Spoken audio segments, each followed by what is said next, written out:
Hoje, gostaria que vocês prestassem bastante atenção no tema. Prestassem bastante atenção em detalhes. Pode se sentar. Bem? Prestassem bastante atenção nos detalhes. Por quê? Porque o louvor nesta noite já foi uma pregação. Aleluia a Deus. Aleluia. A oração feita pelo missionário Eliezer desde o início, Deus já está falando com você. O louvor hoje foi uma pregação para você. E Deus vai continuar falando com você. Oh, maravilha. Oh, glória. O tema que o Senhor colocou no meu coração dessa mensagem, desse estudo de hoje é: o passado nos revela o futuro. Aleluia. O passado nos revela o futuro. Só as nossas atitudes podemos mudar o resultado. Ou melhor, o passado revela o futuro, mas com as nossas ações e atitudes, Deus vai mudar a história. Amém? Amém. Todos estão com sua Bíblia aberta? Glória a Deus. Eu vou ler apenas o versículo 30 e 31, que vai dizer assim: Paulo ficou 2 anos inteiros na sua própria habitação que alugara, e recebia todos os quantos vinham vê-lo, pregando o reino de Deus e ensinando com toda a liberdade as coisas pertencentes ao Senhor Jesus Cristo, sem impedimento algum. Queridos irmãos que estão aqui, e se tiver alguém também seguindo na live, eu gostaria que você prestasse bem atenção na introdução dessa palavra. Nós bem sabemos que Deus chamou Paulo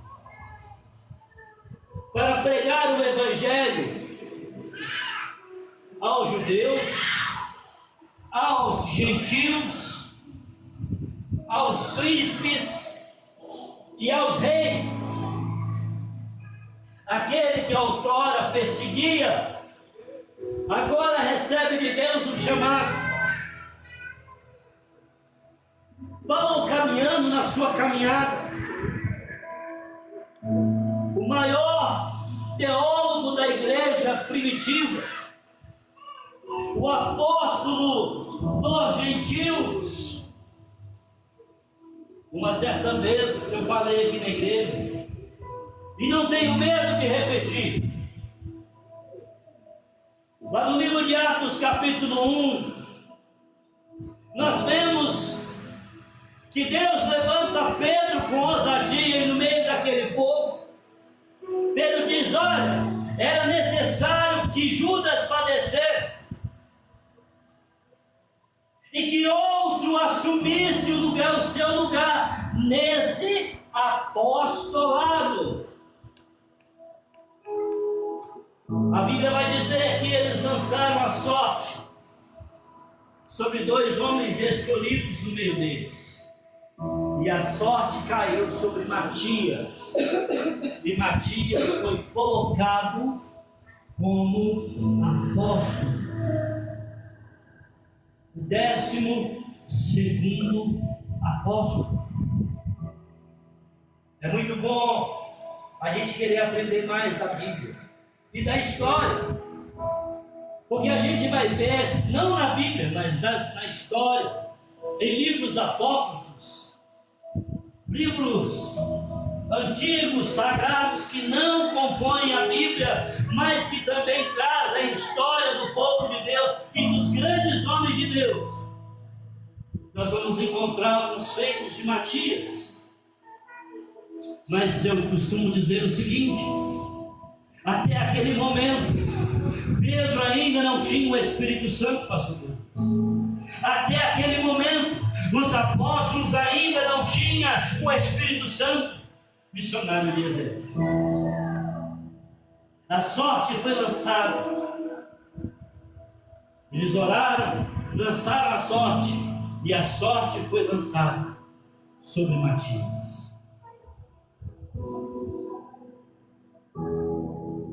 Em Atos 2, nós vemos que o Espírito Santo agora vem sobre ele. O povo recebe agora as dádivas do Espírito Santo. O povo recebe ousadia. O povo recebe intrepidez.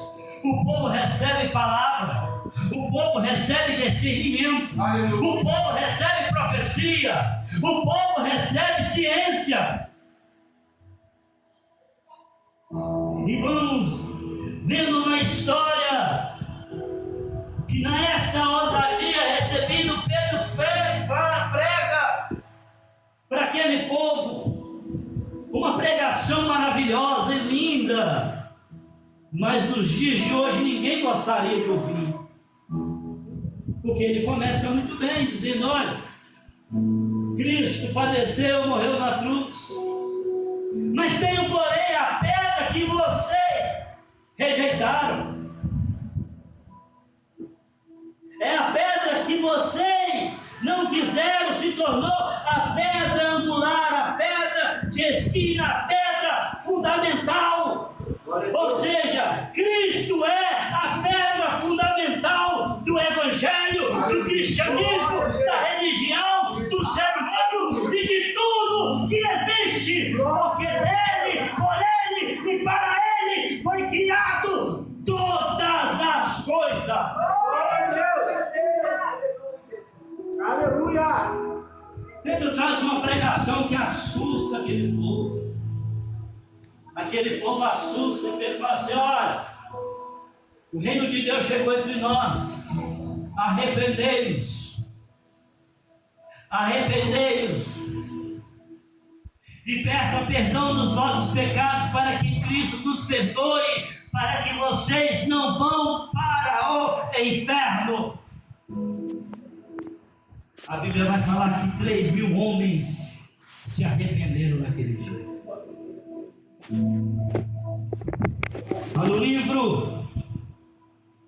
No mesmo livro de Atos, no seu capítulo 9, Paulo sai perseguindo a igreja. Paulo vai perseguindo todo aquele que falava de Jesus. Mas no caminho de Damasco, uma terra gentílica, não uma terra dos judeus, em caminho de Damasco, para prender e lançar à prisão os apóstolos, os principais pregadores do Evangelho, ele tem um encontro com Cristo. E nesse encontro com Cristo, Jesus aparece para ele e diz: Saulo, Saulo, por que você me persegue? Ele olha e fala: quem é você, Senhor? Quem é você que fala que eu estou perseguindo?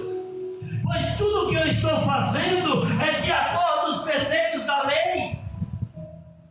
Tudo que eu estou cumprindo é de acordo com os preceitos da palavra. E Jesus manifesta para ele e diz: eu sou Jesus, a quem você me persegue. Paulo, duro é para ti, aleluia, duro é para ti rejeitar esse evangelho. A Bíblia vai falar que uma escama vem sobre os olhos de Paulo. Ele é levado pelas mãos para uma cidade chamada, entra na cidade de Damasco, na rua direita, na casa de um certo Simão, e fica ali 3 dias, jejuando, orando e buscando respostas de Deus. Ao terceiro dia, Deus vai e entra na casa de Ananias, um profeta, um servo de Deus, um pregador do Evangelho, e fala com Ananias: vai à rua direita, à casa de Simão, lá vai estar Saulo, você vai orar por ele, vai pôr as mãos sobre ele.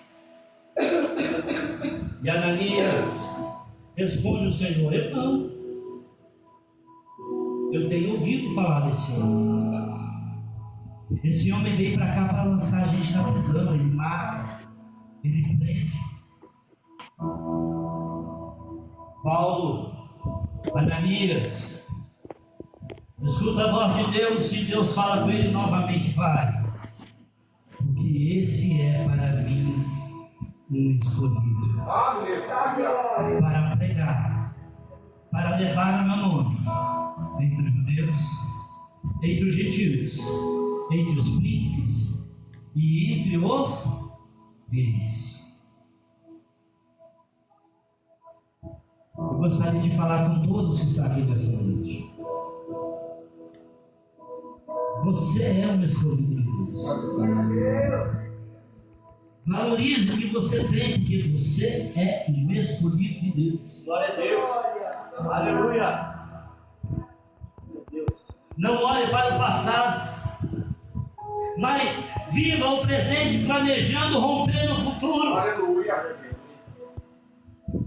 Não olhe para o passado, não deixe o passado atormentar sua mente. E muitas das vezes o passado para um aqui pode ser 30 anos atrás, 20 anos atrás, 10 anos atrás, mas para muitos pode ser o ontem.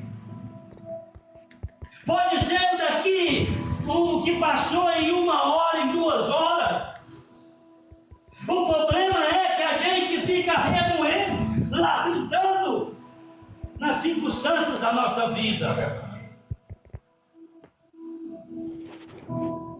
Mas deixa o passado de lado e viva o presente em Cristo, porque você tem valor. Você é uma mulher valorosa. Você é um irmão valoroso. Glória a Deus. Ananias ouve a voz de Deus e vai. Ao chegar lá, ele encontra um homem de joelho orando, cego. Ele entra na casa de Simão e diz: irmão Saulo. Saulo toma aquele susto. Ananias fala: o Senhor me enviou aqui para que você fosse batizado e para que eu orasse por você. A Bíblia vai falar no livro de Atos 9 que Ananias impõe as mãos sobre Saulo. As escamas dos olhos se caem, ele começa a enxergar. Naquele mesmo momento ele foi batizado e foi cheio do Espírito Santo. E aí Paulo sai para o mundo pregando o Evangelho, é assim? Paulo sai para o mundo abrindo igrejas, escrevendo a Bíblia. Irmãos, depois que Paulo recebe o Espírito Santo, Paulo, ele tem sede, muita sede de conhecer quem é Cristo. Glória a Deus. Talvez a sua vida não muda porque você perdeu a sede de conhecer quem é Jesus. Talvez a sua vida não mudou porque esse Jesus que apresentaram para você, ele não tem a água que sacia a sua sede. Talvez esse Jesus que apresentaram para você, ele sacia o seu ego, mas não sacia a sua fome. Pois o Jesus que nós apresentamos nessa noite é o pão da vida, é a água da vida, Glória a Deus. é a luz deste mundo. Glória a Deus. Como disse, é a pedra. é a pedra, é a rocha. Aleluia. Glória a Deus. É a rocha que Davi olhou e disse: eu elevo os meus olhos para o monte, mas lá não está o meu socorro, porque o meu socorro vem do Senhor. Glória a Deus. Aleluia. Aleluia. Glória. Paulo vai, o texto bíblico vai dizer que Paulo vai para a Arábia. Ele vai estudar, ele vai aprender, ele vai saciar primeiro a sua sede de Jesus. E depois de 3 anos, Saulo vem. Ele entra em Jerusalém, mas os discípulos, os apóstolos não recebem, porque pensaram que ele queria se infiltrar dentro da igreja. A Bíblia vai dizer que um certo discípulo chamado Barnabé, ele vem cá e abraça Paulo e leva Paulo para a Síria, para Antioquia, uma igreja gentílica que estava nascendo numa das principais cidades da época do Império Sírio e Grego. Paulo fica ali e de repente Deus levanta profetas e diz: separa Paulo e Barnabé para a obra que eu designei. Paulo vem e faz sua primeira viagem missionária. Na sua primeira viagem missionária ele adoece. Na sua primeira viagem missionária ele sofre. Na sua primeira viagem missionária ele sofre o abandono. Ele adoece, talvez de uma doença incurável, ou uma doença que deixou uma sequela para a vida toda. E ele volta para Antioquia. E ele sai agora na sua segunda viagem missionária. E nessa segunda viagem missionária, Paulo é preso, ele apanha, ele é espancado, deixado quase morto. As pessoas bateram tanto nele que pensaram que ele estava morto e lançaram na saída da cidade. Mas aí os discípulos vieram para pegar Paulo e sepultar o seu corpo. Mas quando chegaram lá, Paulo estava vivo para a glória de Deus. Ele foge para um lado e para o outro, volta para Antioquia. Logo após ele faz a sua terceira viagem missionária. Acontece tudo do mesmo jeito.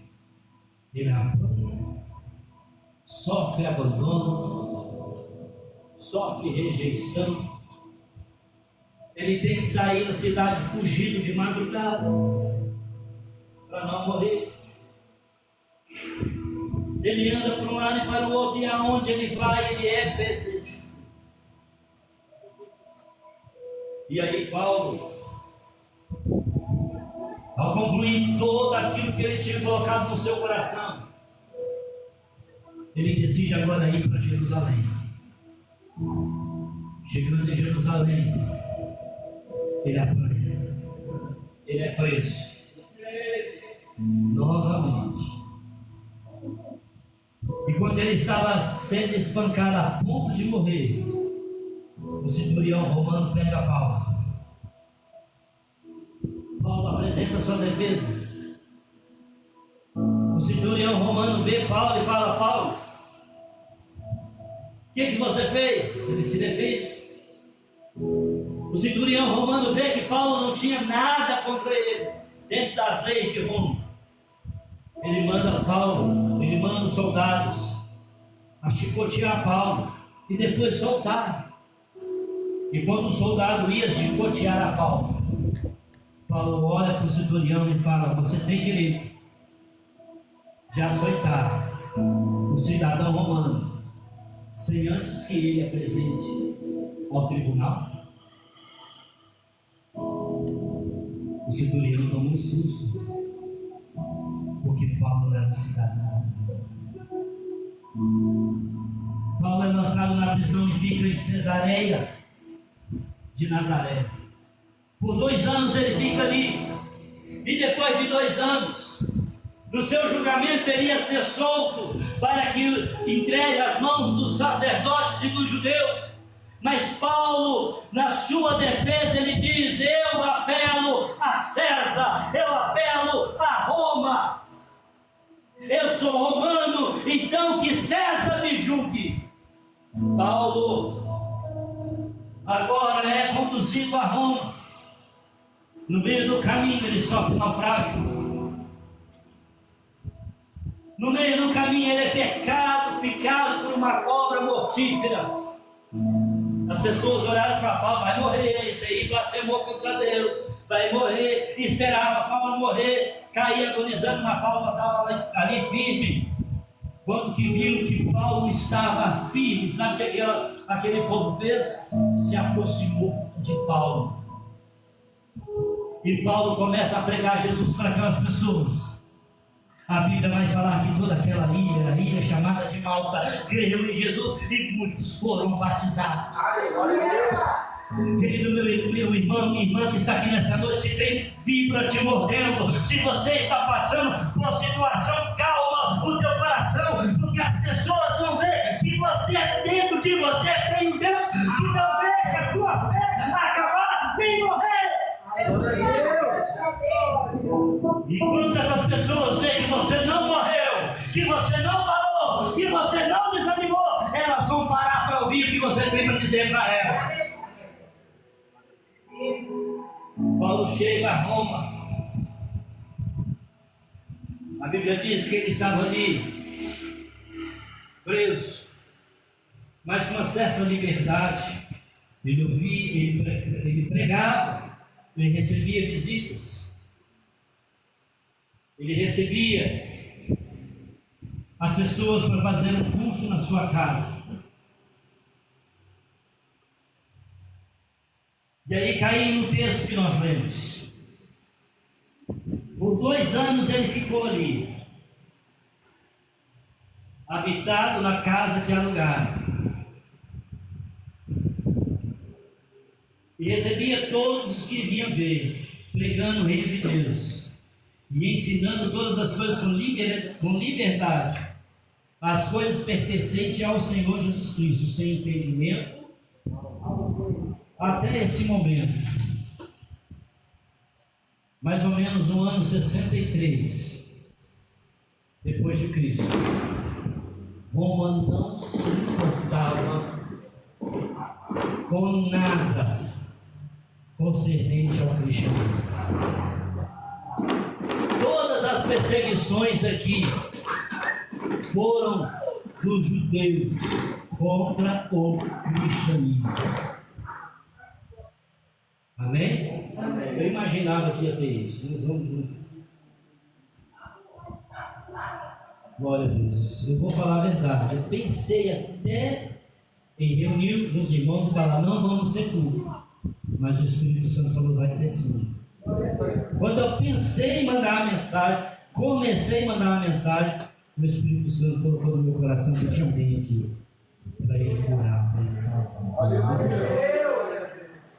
Até esse ano, no ano de 63, quem perseguia o povo de Deus, quem perseguia os cristãos, quem perseguia Jesus eram os judeus. Eu não sei porque até hoje tanta igreja evangélica, tanto evangélico e crente defende tanto o povo judeu. Eu não sei porquê. É verdade. Foram eles que perseguiram de todas as formas o povo de Deus. Era eles que matavam, eles que lançavam na prisão, eles que faziam tudo. Mas aí no ano de 63 depois de Cristo, né? No ano de 64 depois de Cristo, Roma era governada por Nero, o camarada que assumiu o poder de Roma com 17 anos, meio louco, meio paranoico. Acontece um grande incêndio em Roma. As 10 cidades da capital romana foi devastada. Ela pega fogo. Grandes historiadores, grande parte dos historiadores acreditam que foi o próprio imperador Nero que pôs fogo na cidade. Só que havia 3 cidades, que a maioria dos moradores eram cristãos. E crente unido, o que acontece? Pode vir fogo, pode vir água, pode vir tudo. Glória a Deus. Passa por cima. As 3 cidades que havia a maioria de cristãos, eles conseguiram trabalhar em conjunto e apagar o fogo rápido. Quando Nero olha e vê que aquela cidade que não foi destruída, a maioria era cristão, coloca a culpa do fogo do incêndio aqui em nos cristãos. Ano de 64. Aí começa-se a perseguição aos crentes. Ali começa. Foi Nero, provavelmente, que matou Pedro e a maioria dos apóstolos. Foi Nero que condenou a morte de Paulo. A história vai dizer, olha só que barbaridade. A história vai dizer que Nero prendia os cristãos.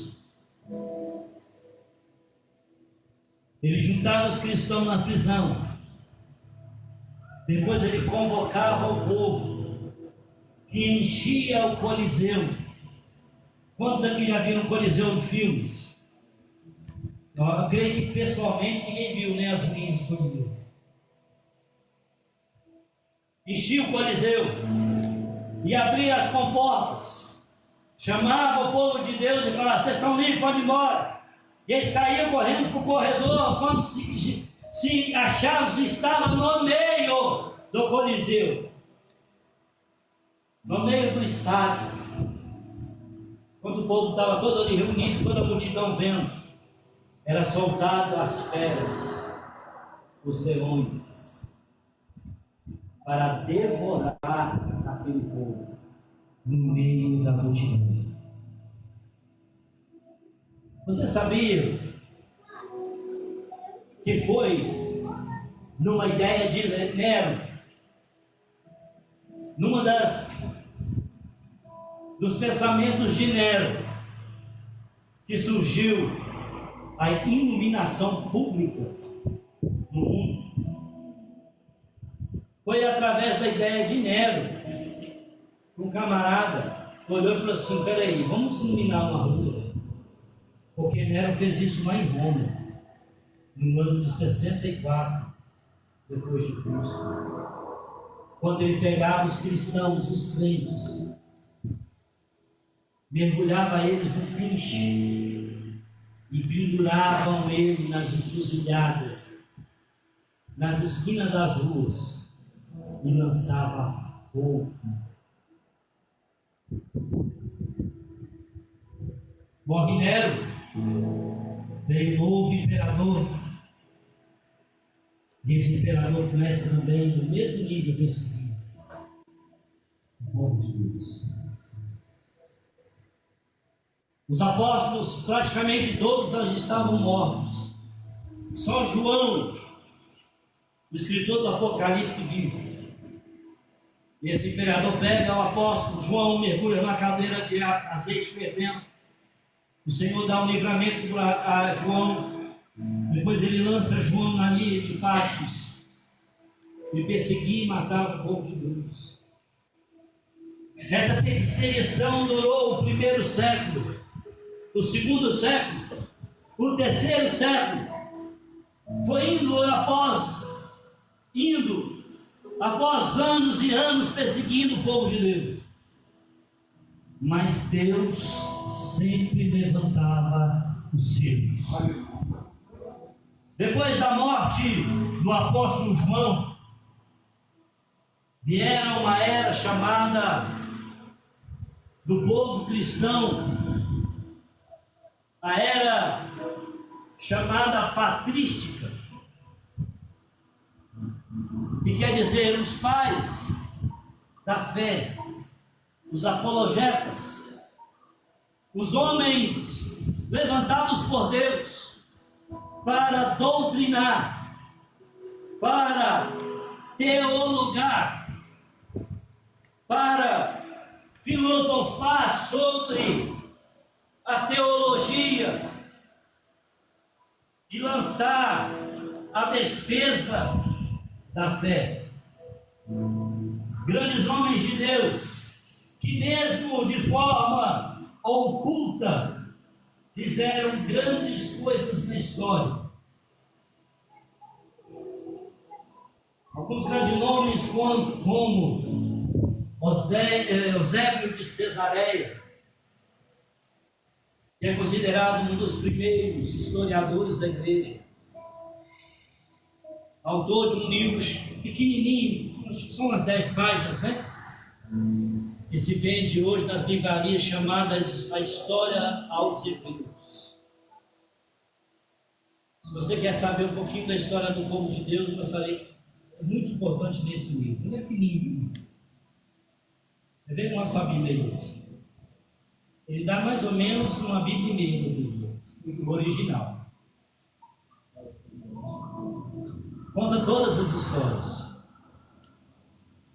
Ele vai dizer, ele vai contar a história, olha. No ano de 70, aconteceu o cumprimento de uma profecia de Jesus. Você lembra quando mostraram Jesus no templo? Que Jesus olha para o templo e fala, ó, veja, Senhor, olha o grande templo que fizeram, olha a maravilha. E Jesus fala assim, não ficará pedra sobre pedra que não seja derribada.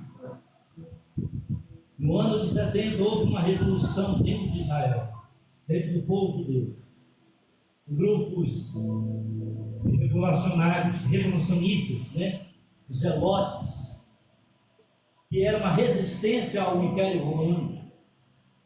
Eles resistem bravamente uma guerra de 10 dias. Roma cerca Israel e o povo resiste, passando fome, sede, tudo. E no 10º dia, o general entra e destrói toda a cidade, deixando em ruínas. Que foi a maior diáspora que houve do povo judeu. O povo judeu circulou pelo mundo desde a década de 70 até 1940, quando voltaram para Jerusalém. E Jerusalém foi decretada um estado independente pelo voto de um desembarcador brasileiro. Eu estou falando isso, sabe por quê? Porque muitas pessoas, sem instrução, sem sabedoria, falam que essa batalha de 70 foi contra o povo de Deus. E não foi contra o povo judeu, por resistência do grupo chamado Zelote.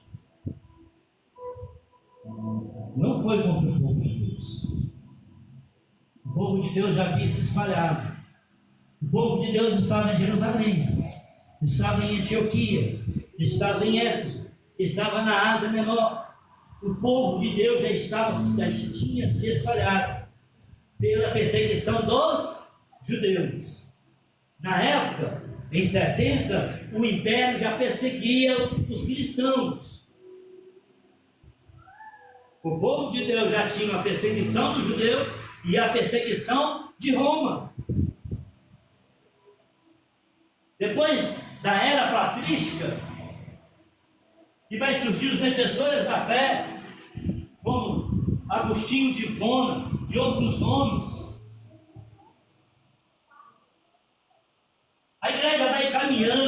perseguindo, sendo perseguida. A igreja vai caminhando, sendo um instrumento de Deus. Morria um, mas se convertia 10. Porque aquele que morria, morria com alegria, como um cordeiro novo que se entregava, manso que se entregava à morte. E as pessoas olhavam e falavam: que Jesus é esse que leva aquele para a morte? Quando a pessoa falava isso, o Espírito Santo já enchia a alma daquela pessoa de paz e de alegria, e a pessoa se rendia e falava: peraí, eu quero esse Jesus. Se aquele morreu com alegria, eu quero esse Jesus. A igreja foi sendo perseguida até chegar no 4º século. Mas no 4º século já havia grande número de pessoas que serviam Jesus.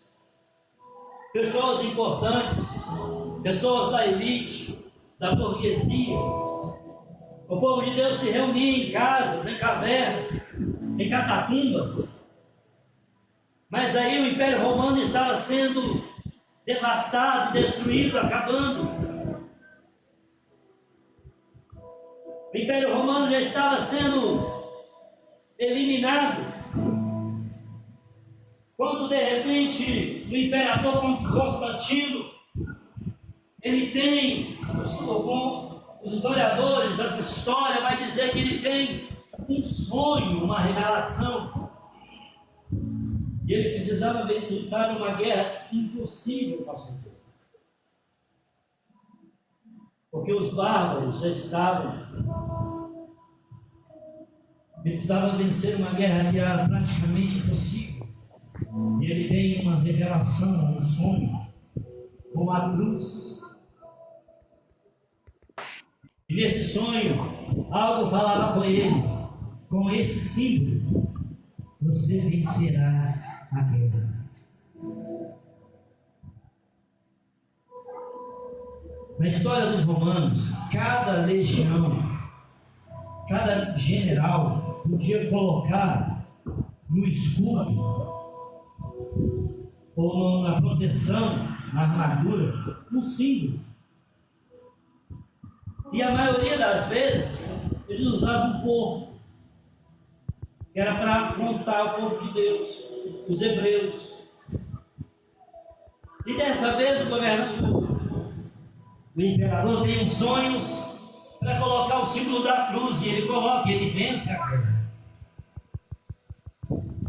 E aí começa os reis e os males da igreja. Porque ao vencer a guerra ele volta e decreta o cristianismo como religião.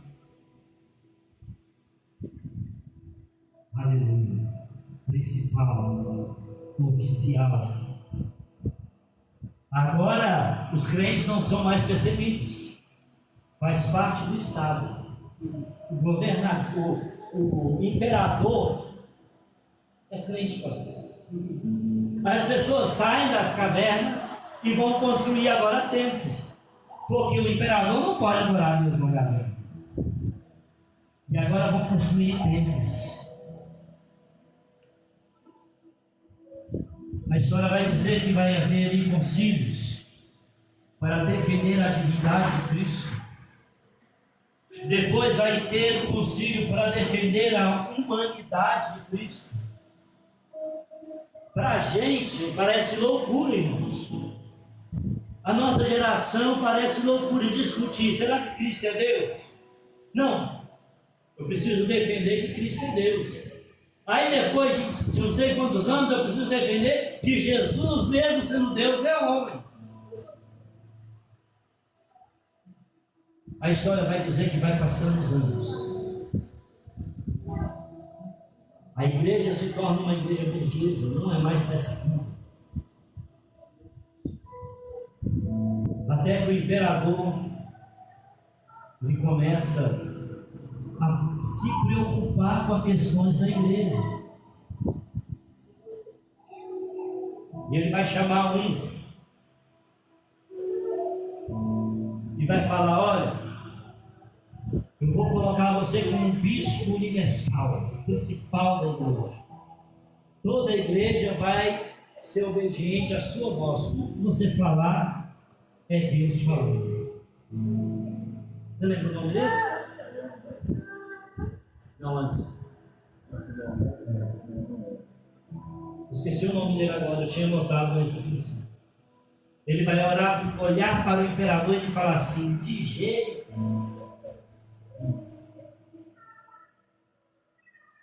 Esse cargo não cabe a homem algum.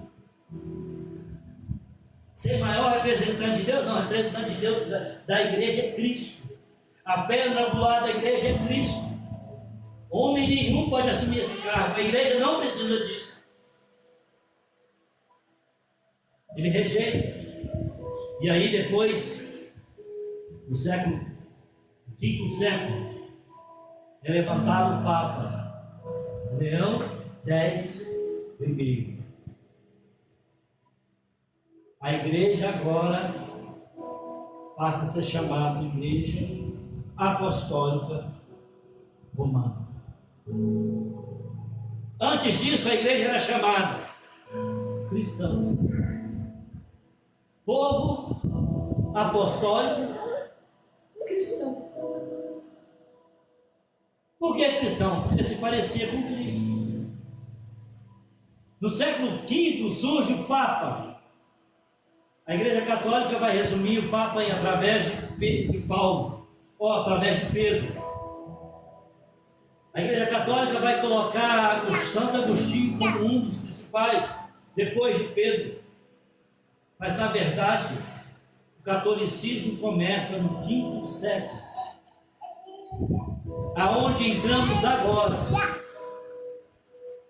Todo mundo que já estudou aqui a quinta série, quarta, quinta série, até a sétima, já viu falar no período da história, o professor de história dizendo que houve o período das trevas, caça a bruxas, o milênio das trevas, que começou no século V até o século X.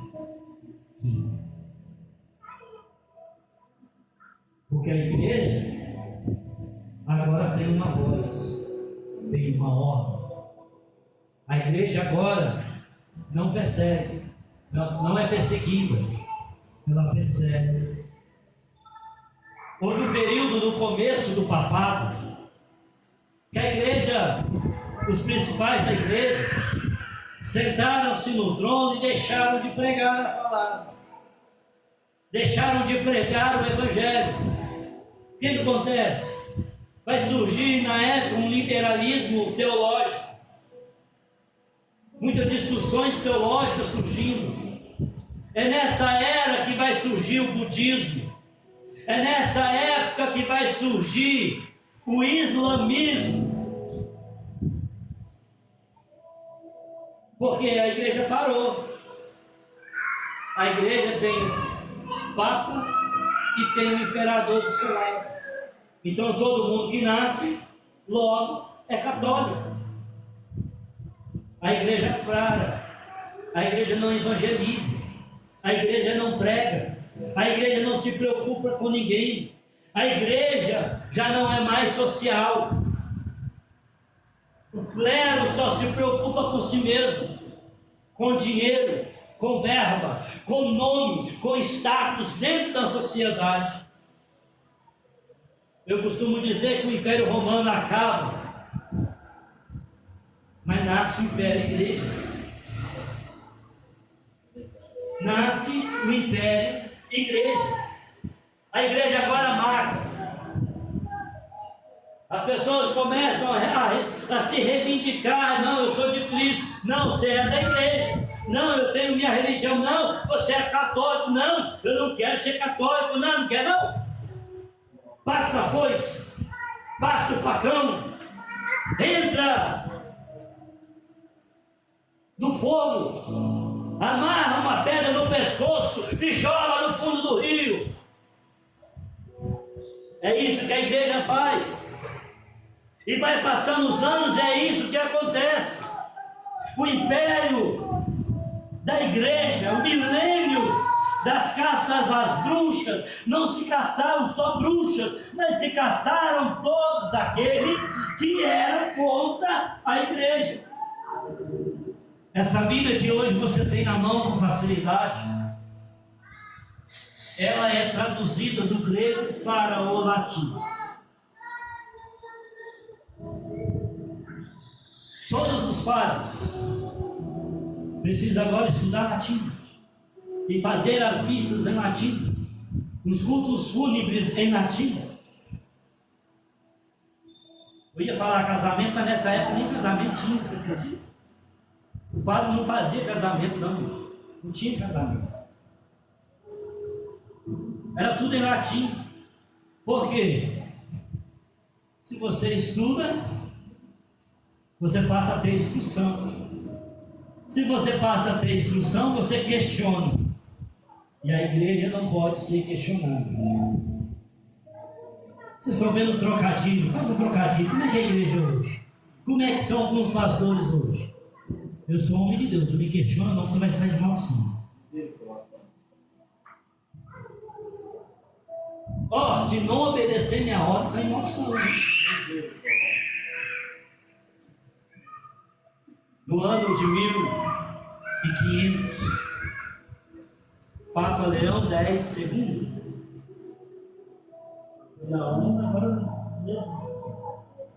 O Papa Leão X, novamente, ele cria um desejo no coração de fazer uma grande praça, que é a que nós conhecemos de São Pedro. E aí o que acontece? A igreja precisa de dinheiro. A Idade Média estava chegando ao fim, porque as pessoas começaram a questionar os seus patrões. Trabalhavam muitas das vezes o dia inteiro para receber um prato de almoço e jantar, e no final da tarde levavam um pão para a família em casa. Os senhores davam terra para as pessoas ir lá, plantar, trabalhar, e depois vinha, colhia tudo, levava tudo, a pessoa só ficava com almoço, janta e pão. E eles começaram a brigar por isso. E a igreja estava já perdendo o poder. A igreja estava perdendo o poder. O que o Papa faz? Lança agora as indulgências.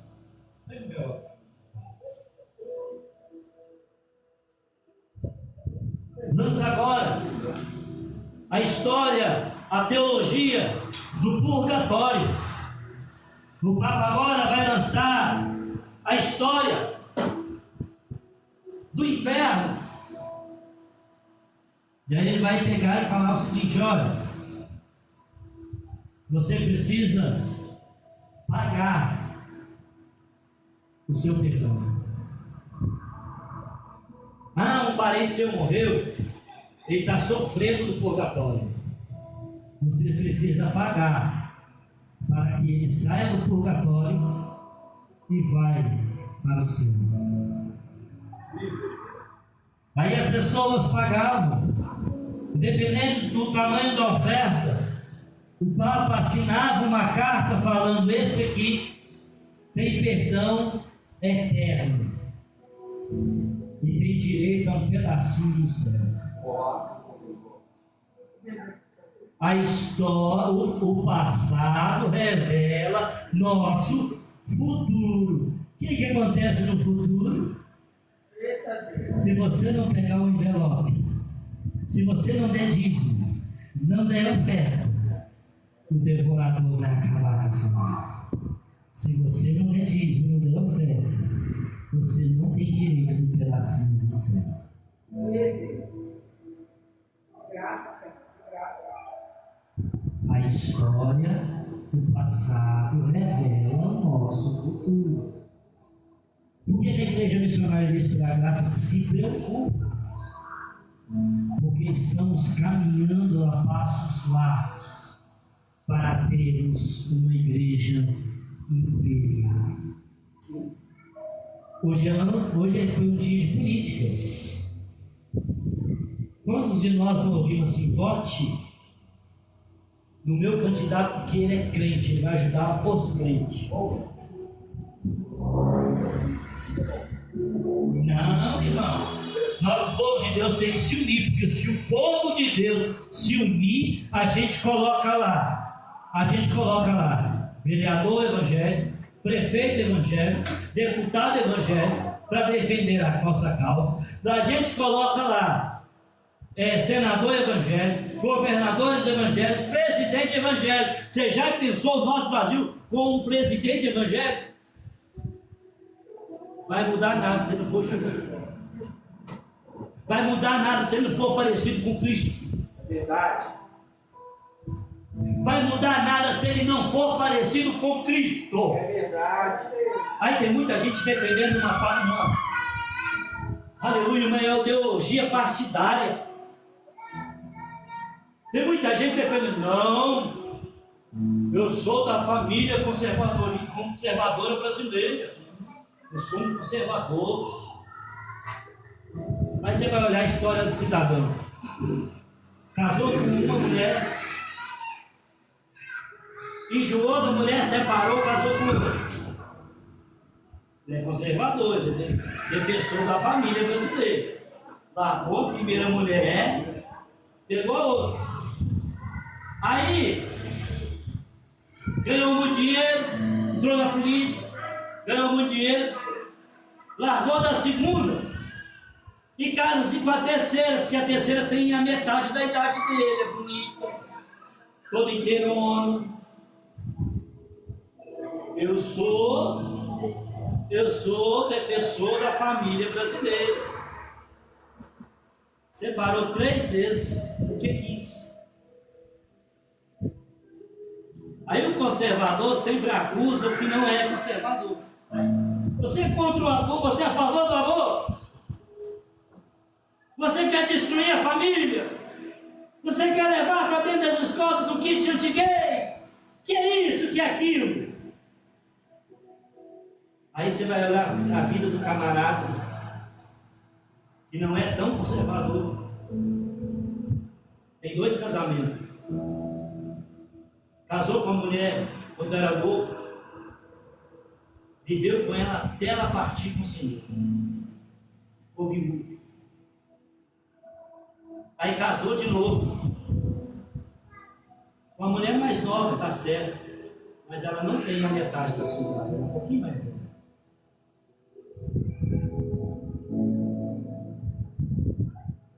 Os filhos, as filhas, os netos e netas, nenhum deles é homossexual, nenhum deles é promíscuo, nenhum deles. Mas eu não falo em nome de Deus. Então você não é de Deus. Mas eu falo em nome de Deus. Mas eu não vivo Deus. Mas aí o povo coloca ele como povo. Irmãos, precisamos entender o passado para entender o nosso futuro. A igreja estava no poder. O Papa agora cobrando muito dinheiro. Aí levanta pessoas que não querem se curvar, se dobrar ao sistema papal.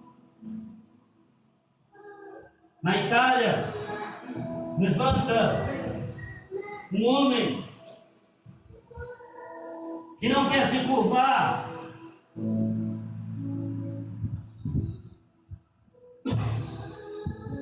ao sistema papal. E ele é morto. Na Inglaterra, levanta um homem que não concorda de ver os padres fazer o culto e a leitura da Bíblia em latim. Começa a traduzir a Bíblia para o inglês. O Papa descobre, prende ele e mata.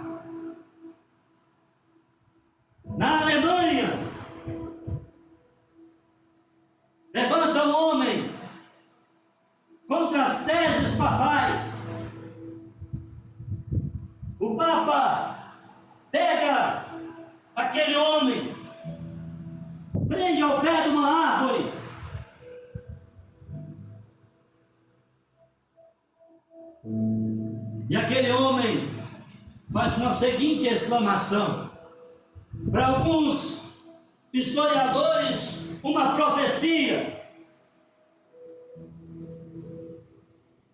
John Huss, amarrado numa árvore, pronuncia a seguinte profecia: vocês podem calar um ganso, mas daqui 100 anos surgirá um cisne que vocês não poderão parar no seu canto. E ele morre sendo queimado em 1415, meados, não redondando, entre 1415 e 1417. 100 anos depois, na Alemanha, 1517, no dia 31 de outubro, no mês que nós estamos hoje, um monge da ordem agostiniana. Quem foi Agostinho? Um dos pais da igreja, o defensor da fé, Agostinho de Hipona. Amém? Da ordem de Agostinho de Hipona, uma ordem rígida, surge um monge que se flagelava, um monge que tinha medo da morte, um monge que tinha medo do inferno, um monge que tinha medo da ira de Deus. Sabe o que acontece muito com nós hoje? Nós confiamos tanto da graça que perdemos medo da ira de Deus. Nós perdemos medo do inferno, nós perdemos medo. E quando se perde medo, se perde respeito. Se perde respeito. Você já reparou, quem é pai e mãe aqui, que é a mais dura coisa na vida quando um filho não nos respeita?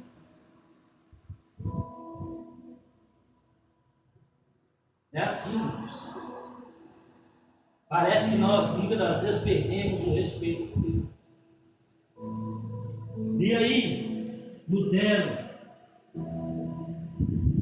aleluia, uma vez se confessando, camarada, irmãos, ele era tão complexado que ele chamava o padre para se confessar todos os dias, as mesmas coisas. A história vai dizer que o padre chega para ele um dia e fala: não quero te ouvir não. No dia que você tiver algum pecado, você tem que se confessar, mas você não tem pecado. Você fala sempre a mesma coisa. No dia que você pecar, você vem cá confessar, não. Aí foi um dia, ele recebeu um conselho do Lutero: você precisa estudar mais o Novo Testamento. Você precisa ler mais o Novo Testamento. Você precisa aplicar mais o Novo Testamento. E aí um dia, solitário, Lutero abre as Sagradas Escrituras e cai no livro de Romanos, capítulo 1, versículo 17, que diz: porque nele se descobre a justiça de Deus, de fé em fé. Como está escrito: o justo viverá pela fé. Sabe aquele hino que nós cantamos aqui? Eu creio em Deus, que não vai deixar essa luta, né? Ainda que a figueira não floresça, não haja fruto da vide, que é produto da oliveira minta, todavia eu me alegrarei. O contexto desta música está no livro de Abacuque, capítulo 3, e é lá que você encontra a expressão: o justo viverá pela fé. Talvez você não está vendo o milagre, mas o milagre está vindo a você. Aleluia, glória, aleluia. Glória a Deus. No dia que esse camarada leu esse Romanos 1,17, irmãos, ele acordou para a vida. Além de ser monge, além de celebrar suas missas, Lutero, ele era professor de faculdade. Nessa época, todo mundo que fazia faculdade, para qualquer área, tinha direito de exercer 3 funções. Qualquer faculdade que você fizesse, se você fizesse teologia, você seria um teólogo, você poderia ser professor e advogado. Qualquer um que tivesse um diploma poderia trabalhar na função que ele era e podia dar aula naquilo que ele aprendeu, e ele podia ser advogado perante os reis. E aí, depois que Lutero chega e lê esse texto, eu creio que ele chega na faculdade assim, chama a turma e fala: tem uma nova para ensinar para vocês. A misericórdia de Deus se resume na fé que você tem. A graça de Deus se resume na fé que você tem nele. E aí, no mesmo período, o Papa manda um emissário, manda um missionário pregar dentro da Alemanha as indulgências. No período de fome, de escassez, de grande doença, o Papa só estava preocupado com a Basílica de São Pedro, de construir, de acabar.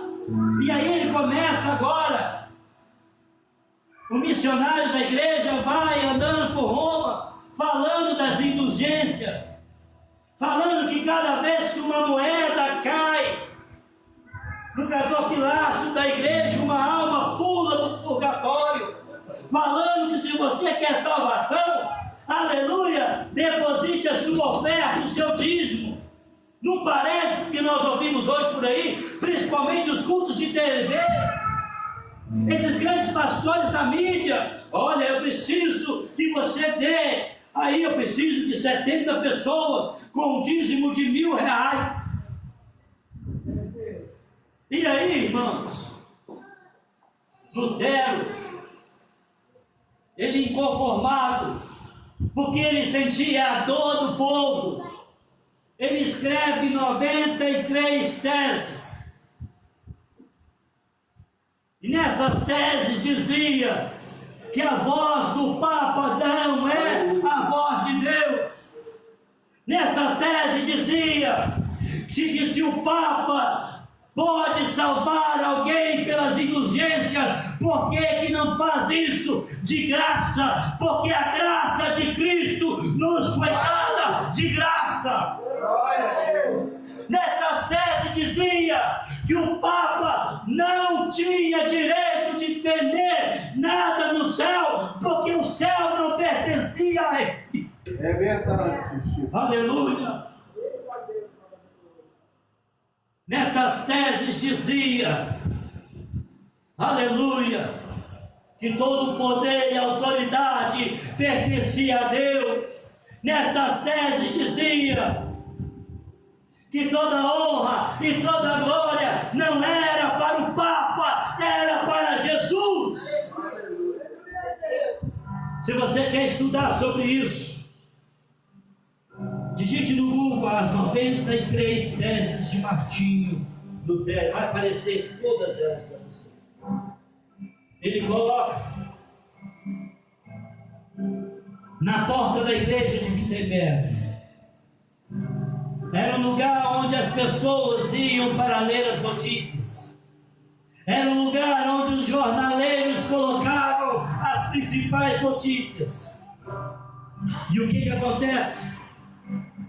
O jornaleiro, a hora que ele veio colocar a notícia dele, ele vê a de Lutero. E ele pega, acha interessante, o que ele faz? Ele leva para a imprensa. E ele replica. E começa agora a folhetar para as pessoas. A profecia de João se cumpriu. Aleluia. 100 anos depois, Deus levantou Lutero. Lutero é convocado à presença do Papa.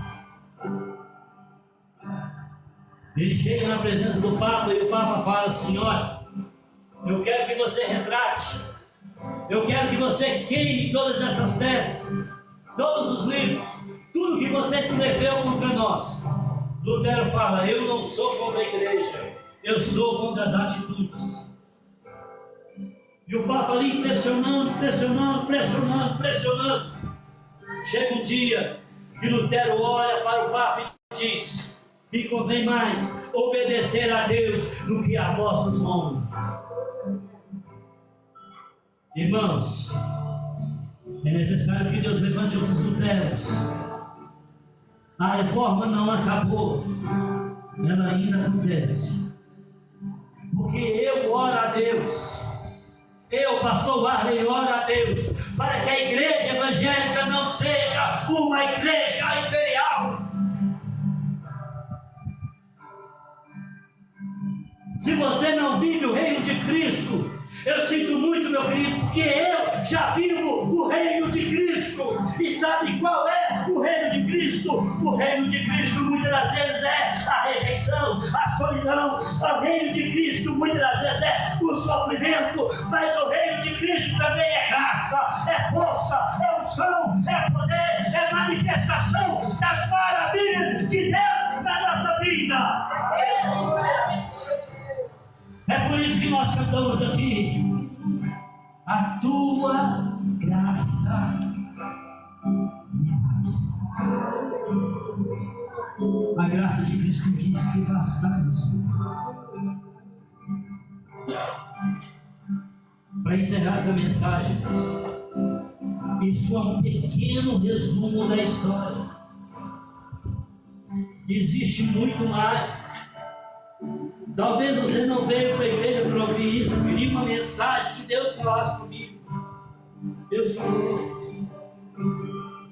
Deus falou que você pode mudar a história da sua vida. Deus falou que o teu passado não vai interferir no teu futuro se você ter atitudes. Atitude como tiveram esses grandes homens de Deus que citamos hoje aqui.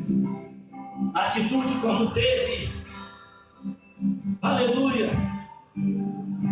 esses grandes nomes e homens de Deus que defenderam a fé, entregando a própria vida, não com arma e punho, não com discurso, mas defenderam a fé com a própria vida. É por isso que estamos aqui nesta noite.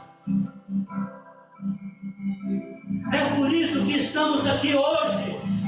É por isso que se tem a Bíblia em português hoje. Porque quando Lutero foi ser perseguido, ele teve que se esconder, e lá escondido, ele não se lamentou, ele não chorou, ele não se preocupou com as coisas aqui fora, mas ele foi interpretar a Bíblia e escrevê-la em alemão. Aleluia. Deus nunca fica sem voz na história. Eu vou encerrar aqui essa parte. Vocês vão aprender durante esse mês tudo o que aconteceu desde 1517 até chegarmos aos dias de hoje. Houve guerras, pessoas que morreram, pessoas que se entregaram à própria vida. Houve grupos de oração, onde as pessoas ficaram de joelho dobrado intercedendo durante 100 anos. Um levantava, o outro ajoelhava, um levantava, o outro ajoelhava. No percurso de 100 anos orando para que Deus avivasse o vídeo. Vocês vão ver como o Evangelho chega na Inglaterra. E ali houve uma guerra,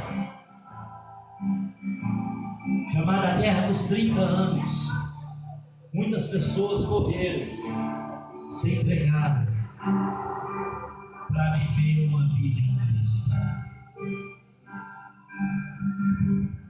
Vocês vão aprender que oferta e dízimo são só um compromisso, um relacionamento com Deus, que não te impede de ir para o céu ou para a terra, mas o que te levará para o céu ou para o inferno são as suas atitudes através da fé, porque a salvação é de graça.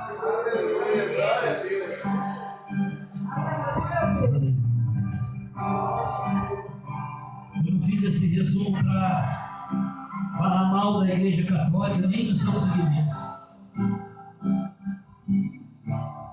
Eu fiz um resumo que a Igreja se perdeu, assim como nós evangélicos do século XXI, do ano de 2024, estamos se perdendo. É necessário acordarmos como igreja e vivermos Cristo. Vivemos com a realidade que só Cristo pode fazer isso.